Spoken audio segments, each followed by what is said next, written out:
Un meurtre en guise d'avertissement. Mehdi Kessassi a-t-il été tué pour intimider son frère Amine, engagé dans la lutte contre les narcotrafiquants? C'est en tous les cas l'une des pistes envisagées par le procureur. Je vous rappelle les faits, c'est tout de suite. Tir d'armes à feu en plein jour dans ce quartier de Marseille. Hier, aux alentours de 14h30, un jeune homme est mort sous les balles.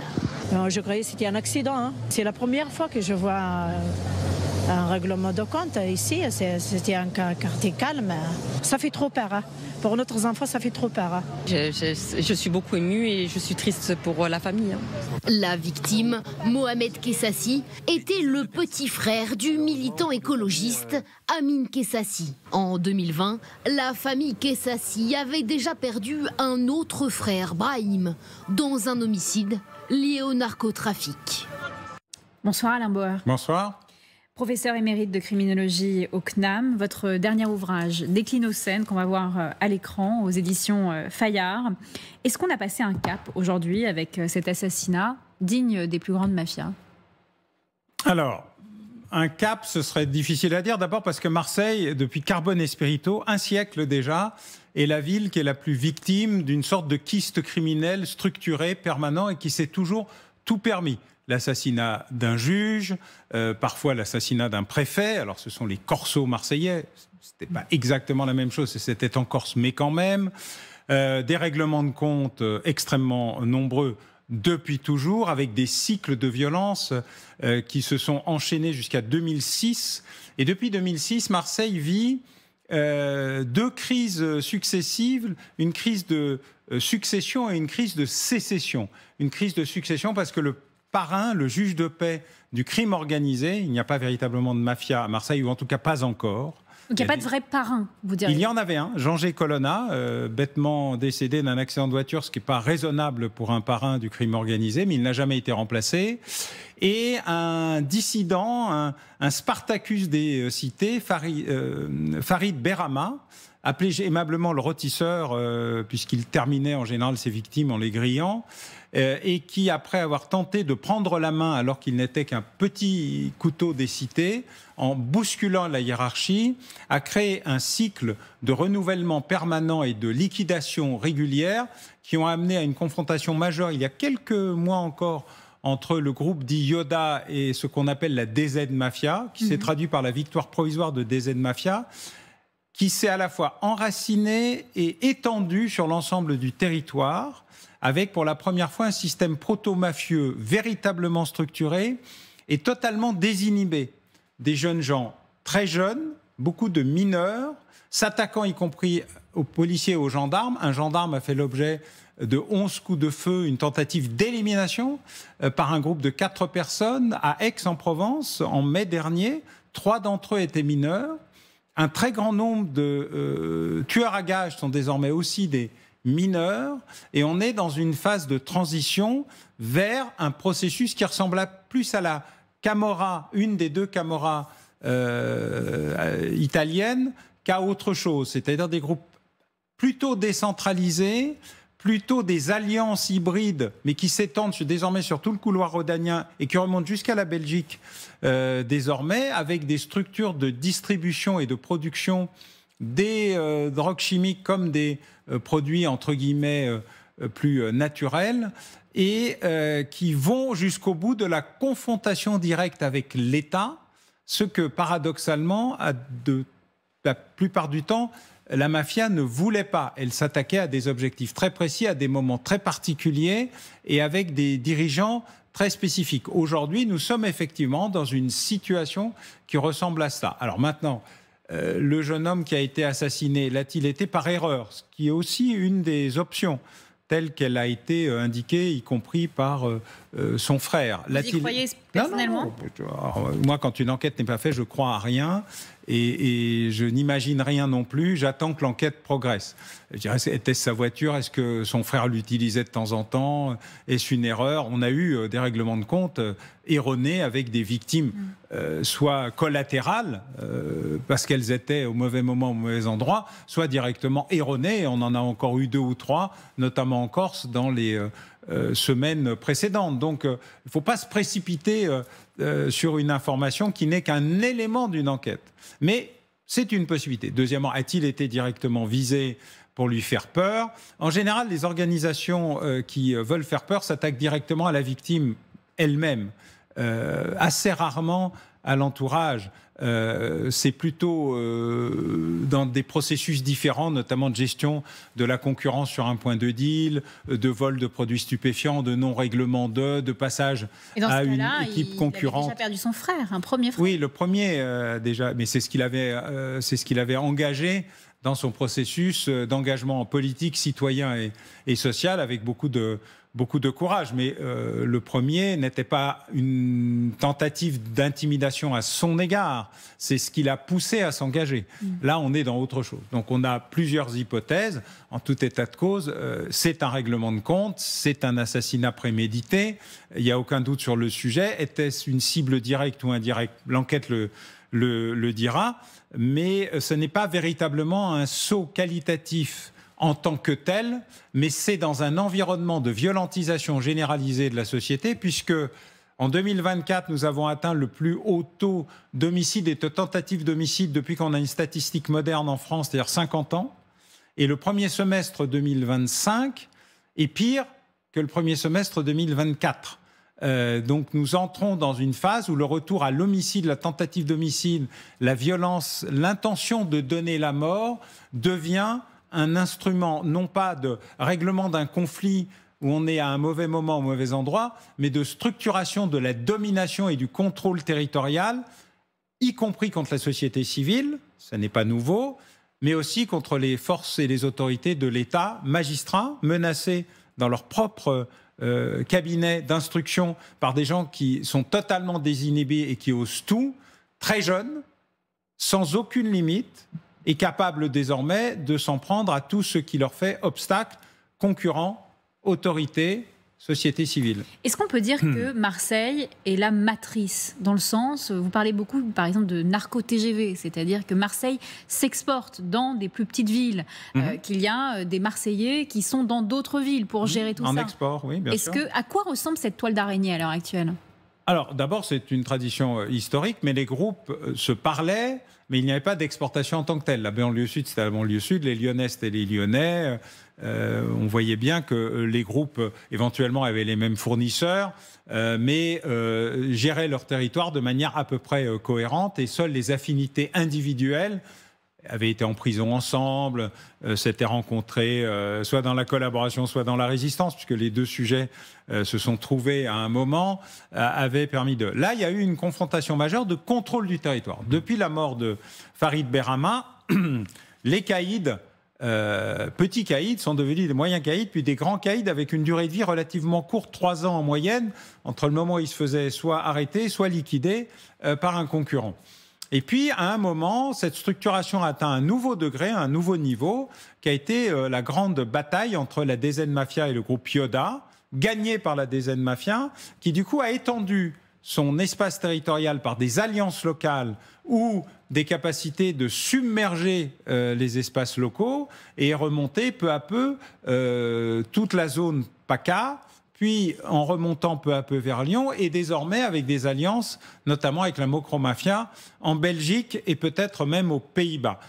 Donc on voit émerger pour la première fois un groupe criminel transnational, structuré, stable et puissant, mais qui s'appuie sur des recrutements par TikTok ou les réseaux sociaux, des gens très jeunes qui sont capables de passer à l'acte à la fois dans la distribution de stupéfiants, mais aussi dans le règlement de compte. Le commando qui a essayé de tuer le gendarme à Aix en mai, c'est 3 mineurs et un majeur. Quels moyens faut-il? Alors, on a mis en place des places nettes XXL. Écoutez ce que propose le maire de Marseille. Écoutez. sont des gens qui sont organisés. Ils sont organisés en cartel. Les gens qui dirigent le narcotrafic à Marseille, comme d'ailleurs sur le reste de l'Hexagone, ne sont pas là, ne sont pas à Marseille. Certains sont en prison, dans des mesures d'isolement que je crois et que j'espère les plus claires et les plus dures possibles, et d'autres sont à l'étranger. Il ne suffit pas de couper, c'est ce que je vous disais, les tentacules de la pieuvre, il faut lui couper la tête. Couper la tête de la pieuvre, comment faire en sorte que les opérations coup de poing qui ont été mises en place depuis des années durent assez dans le temps pour être crédibles sur le long terme, Alain Bauer? Alors, c'est justement un des paradoxes, c'est que les opérations coup de poing, c'est pour taper les tentacules, pas la tête. Et donc, l'incohérence entre le besoin d'agir pour voir qu'on agit, montrer qu'on agit, et la nécessité de remonter les filières, et donc d'avoir du temps pour taper au portefeuille pour l'essentiel, au réseau de distribution ensuite, surtout au réseau au laboratoire, et également au centre où on cultive les produits, ont nécessité des approches totalement contradictoires. Temps long, temps court, intervenir en bousculant tout, mais pour un temps naturellement très court, puisque la recomposition des points de deal se fait dès que le premier ou le dernier CRS ou gendarme mobile est parti. Et donc, il y a un problème de saturation du territoire. La saturation des territoires nécessite beaucoup de temps, beaucoup de moyens, une très longue durée de présence et donc une reconquête territoriale d'espaces totalement abandonnés, socialement pour beaucoup, économiquement pour d'autres, urbanistiquement, il n'y a pas photo. Marseille est une ville qui a été particulièrement maltraitée d'un point de vue d'aménagement et de gestion urbaine depuis des dizaines d'années. Et la reconquête urbaine se fait essentiellement sur des espaces festifs et d'animation. Mais même le centre-ville relève de difficultés particulièrement importantes. Et on voit bien d'ailleurs, entre la Busserine, qui est la mère de toutes les cités, et puis les autres, ce que sont les difficultés de reconquête d'espaces qui sont saturés par le narcotrafic, qui fait vivre aussi une partie des populations dont la situation sociale est extrêmement dégradée. Donc la complainte sociale a ses limites, mais en matière criminelle, le seul moyen, c'est pas tellement d'aller chercher la tête, justement. C'est d'empêcher de manière systématique les tentacules de pouvoir fonctionner. Bref, saturer le territoire de manière tellement permanente que soit on va à la confrontation, ce qui est la peur panique des élus locaux et nationaux, parce que... Confrontation, c'est-à-dire des émeutes Des émeutes. D'accord. Comme il y en a eu à Lille, au Biscotte ou ailleurs. Une partie des émeutes ne sont pas uniquement liées à la problématique politique ou sociale, mais aussi liées à des conflits de territoire entre dealers, fournisseurs, des conflits de contrôle territorial, parfois des conflits de pas assez de produits et beaucoup trop de consommateurs. Il y a aussi une transformation du trafic. On fait de plus en plus de livraisons à domicile entre 2 pizzas et 3 burgers. Il ne faut pas croire que... Avec les réseaux sociaux notamment. Avec essentiellement les réseaux sociaux, avec des primes, des cartes de fidélité, des porte-clés. On voit d'ailleurs dans les saisies des policiers les petits cahiers qui montrent à la fois les bons clients, les clients réguliers, les livraisons à domicile. Bref, tout ceci est en train de changer. Et le contrôle du territoire n'est plus une obligation absolue. D'ailleurs, à Paris, par exemple, vous avez beaucoup de consommation avec beaucoup de livraisons à domicile, ce qui n'est pas encore le cas à Marseille pour des raisons à la fois historiques et structurelles. Mais tout est en train de changer. Le débat central, il est qu'une politique de lutte contre les stupéfiants, ça marche sur 3 piliers. La prévention, nous sommes nuls.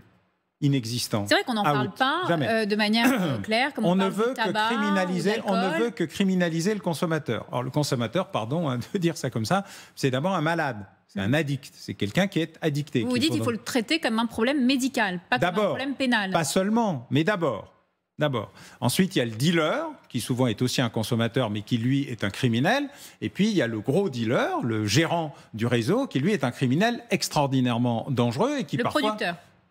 Ah non, le producteur, lui, c'est un brave paysan dans son coin. Lui, il cultive ça comme il pourrait cultiver autre chose. Vous voyez d'ailleurs en Afghanistan qu'on est en train de passer de l'opium au meth c'est-à-dire à des productions plutôt chimiques, parce que l'opium ne rapporte plus et qu'il a été en partie détruit dans sa puissance structurelle par des révélations qui viennent d'avoir lieu sur des actions de la CIA qui a déversé sur les productions locales des produits chimiques qui ont largement atténué leur capacité stupéfiante. Donc, on a des tas de méthodes pour lutter contre la production de stupéfiants. Là, le problème, c'est le producteur est un sujet local.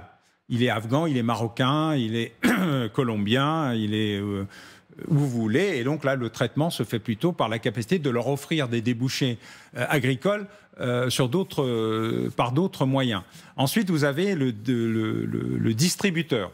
Le distributeur pose un problème qu'il faut traiter de manière structurelle. Et puis ensuite, vous avez le parrain qui, lui, est patron d'un groupe criminel organisé particulièrement dangereux et dont l'objectif est de l'éliminer d'une manière définitive à l'américaine ou d'une manière moins définitive à l'européenne.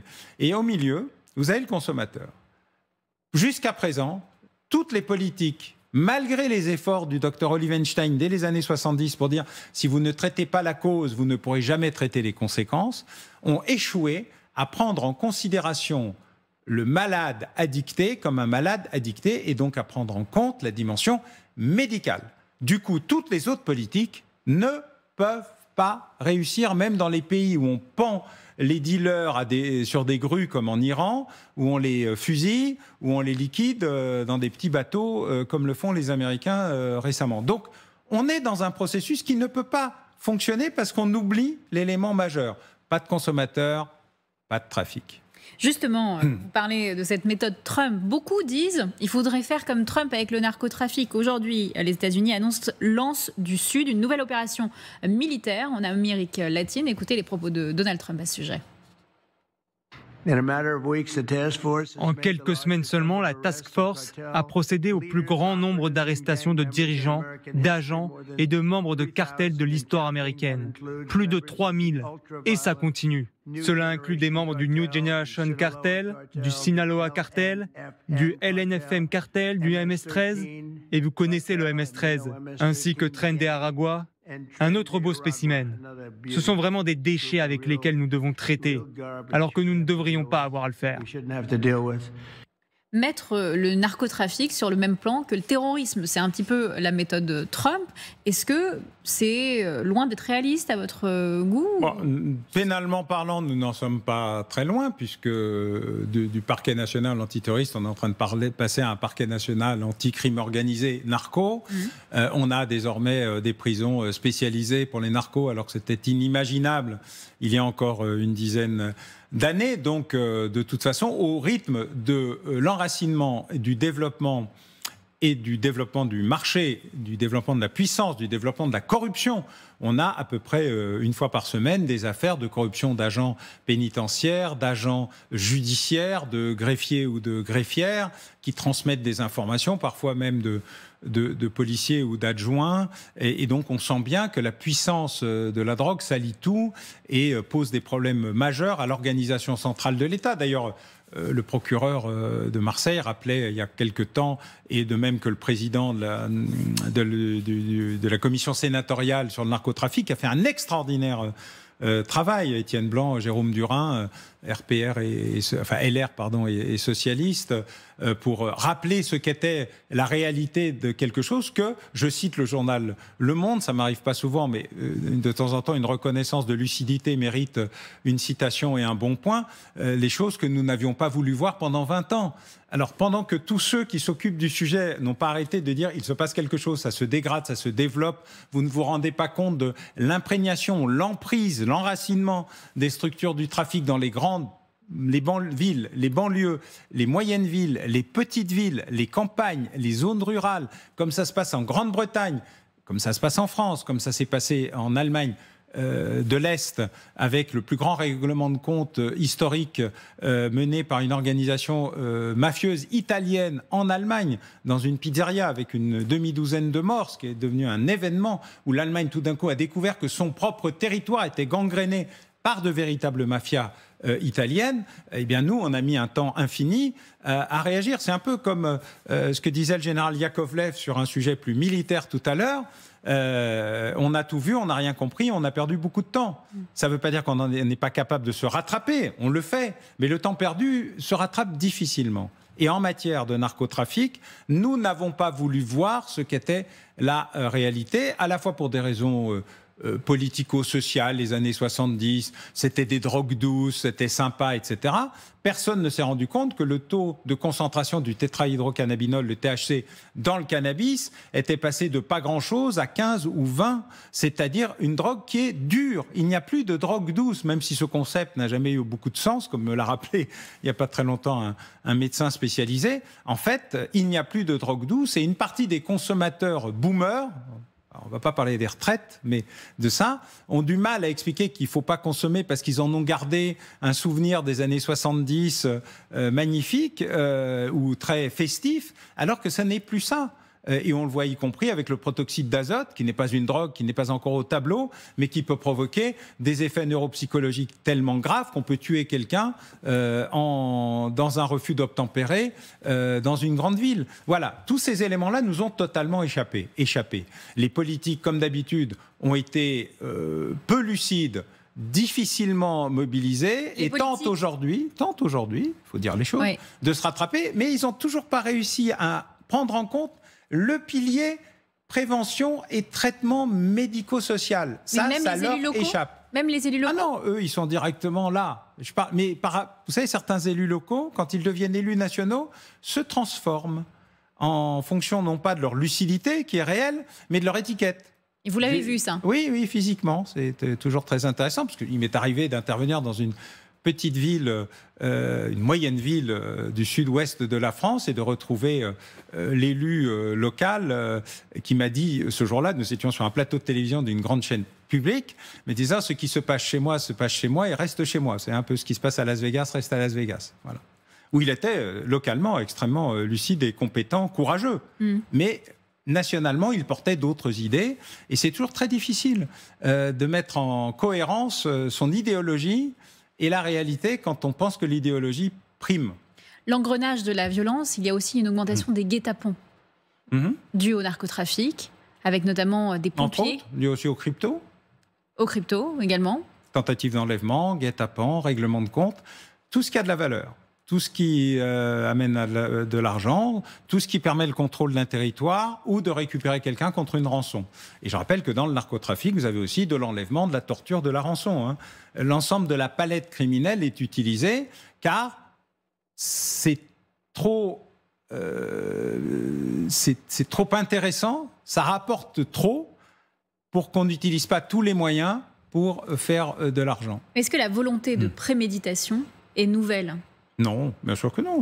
Régulièrement, depuis que le narco est entré, avec un débat très compliqué. Par exemple, Cosa Nostra, pendant longtemps, disait nous, on n'en veut pas, c'est pas notre truc. Nous, on fait l'enlèvement, la rançon, le crime, la prostitution, mais pas la drogue. La drogue, c'était pas bien. Puis à un moment, notamment aux États-Unis, dans les années 70, les Italo-Américains ont dit oui, mais il y a un marché énorme, et c'est les labos français qui, la French Connection, qui distribuait massivement. C'est un produit d'export pour nous, ces affaires. On est en train de retrouver pour la première fois depuis une vingtaine d'années des laboratoires de production, alors que nous n'étions qu'un territoire de distribution. Tout est en train de changer à nouveau, et c'est plutôt une très forte dégradation des conditions de développement du narcotrafic avec justement ces victimes directes, ces victimes indirectes, ces victimes collatérales et désormais ces attaques directes contre des magistrats, avec y compris des tentatives d'homicide ou des opérations visant à des magistrats protégés désormais, des menaces dans leur propre cabinet d'instruction, des attaques contre des policiers, des gendarmes et désormais directement ou indirectement des personnalités de la société civile qui s'opposent à ce qu'ils sont. On a vu ça en Corse il n'y a pas si longtemps, on vient de le voir à Marseille. Augmentation de la violence, coup de feu à la gare Montparnasse, aujourd'hui à Paris. Les policiers ont tiré sur un individu pour le neutraliser.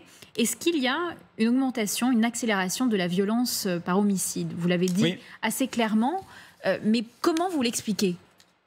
Parce qu'il n'y a plus d'éléments, il y a une désinhibition générale par rapport à la violence, on règle ses comptes, parce qu'on ne fait plus confiance à aucun des dispositifs qui permettaient d'atténuer les tensions.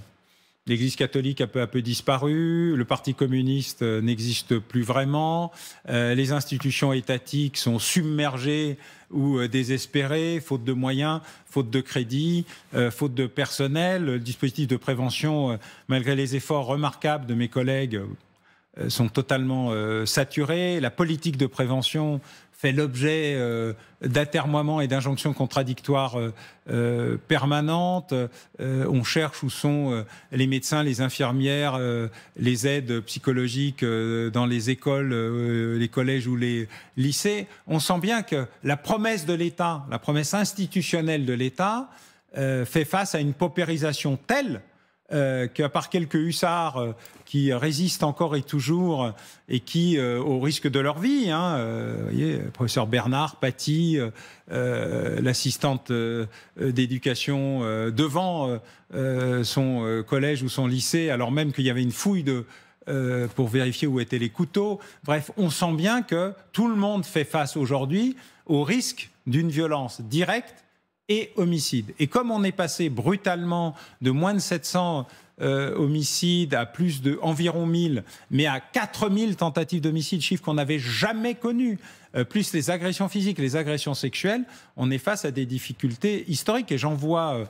les téléspectateurs à toujours tout vérifier. C'est pas parce que je le dis que c'est vrai, c'est parce qu'il faut aller chercher les sources. C'est un travail que vous faites très bien chez vous. Et donc, les dernières statistiques du service statistique du ministère de l'Intérieur viennent de paraître pour le mois d'octobre. Elles montrent une très forte dégradation de l'ensemble des violences. Et l'enquête de victimation qui permet de demander aux gens ce qu'ils ont subi et pas toujours ce qu'ils ont déclaré, ni si leur plainte a été enregistrée, montre une dégradation historique du nombre de victimes de toute forme de violence. Donc on est dans une situation où il n'y a plus de doute, ni sur les chiffres connus, ni sur les chiffres cachés.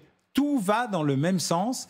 Il n'y a jamais eu autant, en période de paix et sur une période moderne, de victimes physiques d'une agression sexuelle, physique, d'une attaque, d'une tentative d'homicide, de coups et blessures volontaires, que depuis l'année que nous sommes en train de vivre, 2024, et visiblement, l'année 2025 est en train d'être la pire que la précédente. Pourquoi la violence revient-elle toujours dans nos sociétés? Comme vous le suggérez dans votre dernier ouvrage Déclinocène, quand vous dites que la réalité pose à nouveau problème dès qu'on croit l'avoir maîtrisée.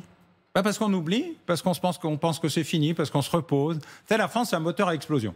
C'est un pays où on attend que ça se dégrade beaucoup et tout d'un coup, un héros ou une héroïne providentielle arrive et le pays se reconstruit, fait preuve de résilience, parfois de résistance. Et puis, on rattrape notre retard et là, on est très fatigué et on se dit, bon, c'est bon, on va s'arrêter et on va laisser filer le temps. Et puis, il faut du courage. Il faut de la lucidité, qui est le début du courage, et il faut du courage. Je regarde beaucoup d'attention les débats qui se passent chez vous et ailleurs, et vous regardez par exemple les débats sur le budget, vous avez un constat à peu près clair, il faut dépenser moins, faire des économies et dépenser mieux.